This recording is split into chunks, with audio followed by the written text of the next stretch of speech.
તો મેઘ મહેન્દ્ર શાહ સામે તપાસમાં મોટા ખુલાસા થયા છે અને એ ખુલાસો થયો છે કે શેર ઉછાળીને આ પિતા પુત્ર મોટી કમાણી કરતા હતા। ખોખા કંપનીના શેર્સ ઉછાળીને કમાણી કરતા હતા। શેર્સની કમાણીની રોકડના હવાલા આંગળિયાથી પાડ્યા હતા। કૌભાંડી પિતા પુત્ર સામે આંગળીઓની પણ તપાસ થશે। હવાલાની રોકડ સામે સોનાની ખરીદી કરતા હતા। બુલિયન વેપારી પાસેથી બનાવટી બિલ લેવા પ્રયાસ કર્યો હતો।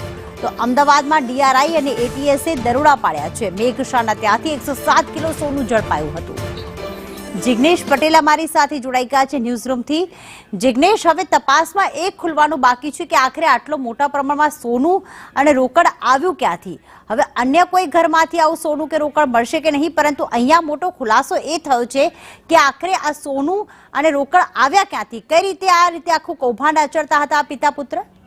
જો પ્રીતિ, આખા કેસ પર નજર કરીએ તો ડીઆરઆઈ અને એટીએસે જોઈન્ટ ઓપરેશન કરી અને 107 કિલો જેટલો જે સોનાનો જથ્થો અને મોંઘીદાર ઘડિયાળો સહિત જે રોકડ કબજે કરી હતી તે કેસમાં મેઘ શાહ અને તેના પિતાની કરમકુંડળી છે તે એક બાદ એક સામે આવી રહી છે। શેર માર્કેટમાં ટ્રેડિંગ કરી અને તેઓ જે શેર છે તેને ઉપર નીચે કરતા હતા અને શેરના ભાવ વધઘટ કરી અને તેમાં મોટા પાયે કમાણી કરતા હોવાનું સામે આવ્યું છે। શેર જે ખોખા કંપનીના શેર છે તેઓ ઊંચા ભાવે લઈ ગયા હતા અને ત્યારબાદ લોકો પાસે રોકાણ કરાવી અચાનક જ પોતાના રૂપિયા તેમાંથી કાઢી લે અને તેઓએ મોટી કાળી કમાણી કરી હોવાનું પણ સામે આવ્યું છે। સાથે જ શેર માર્કેટના જે રૂપિયા તેઓ એટલે કે શેરમાંથી જે આવક થતી હતી તેને આંગળિયા પેઢી થકી તે સીધા બુલિયનના વેપારીને ટ્રાન્સફર કરતા હતા અને તેની પાસેથી સામે વળતરમાં તેઓ સોનું ખરીદી લેતા હોવાનું સામે આવ્યું છે।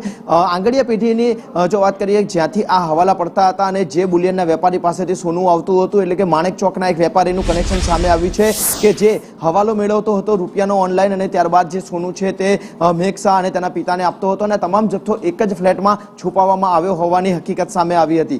મેઘ શાહના બહેન છે તે આ જ ફ્લેટ એટલે કે આવિષ્કાર ફ્લેટમાં જ આવિષ્કાર એપાર્ટમેન્ટના ચોથા માળે રહે છે અને તેને જ આ ફ્લેટ 3 મહિના પહેલા તેના ભાઈને ભાડે અપાવ્યો હતો, પરંતુ આ ફ્લેટમાં કોઈ પણ વ્યક્તિ રહેવા નહોતો આવ્યો। માત્ર તેમના જે કહી શકાય કે મુદ્દામાલ એટલે કે સોનું અને રોકડ હતો તે સાચવવા માટે આનો ઉપયોગ થતો હતો, પરંતુ ડીઆરઆઈ અને એટીએસને જે માહિતી મળતા સર્ચ ઓપરેશન કરી અને આ કરોડો રૂપિયાનો જે મુદ્દામાલ છે તે કબજે થયો હતો અને હવે જે પિતા પુત્ર છે તે શેર માર્કેટની સાથે સાથે જે અગાઉ તેમને એક કંપનીમાં પણ જે બાજીકર નામની જે એપ્લિકેશન હતી તેના થકી લોકો પાસેથી જે ઉઠામણું કર્યું હતું તેને લઈને પણ તપાસ કરી રહી છે અને જો આગામી સમયમાં તેના વિરુદ્ધ વધુ પુરાવા મળશે તો અન્ય ગુના નોંધી અને કાર્યવાહી થઈ શકે છે। આભાર જિગ્નેશ તમામ વિગતો માટે।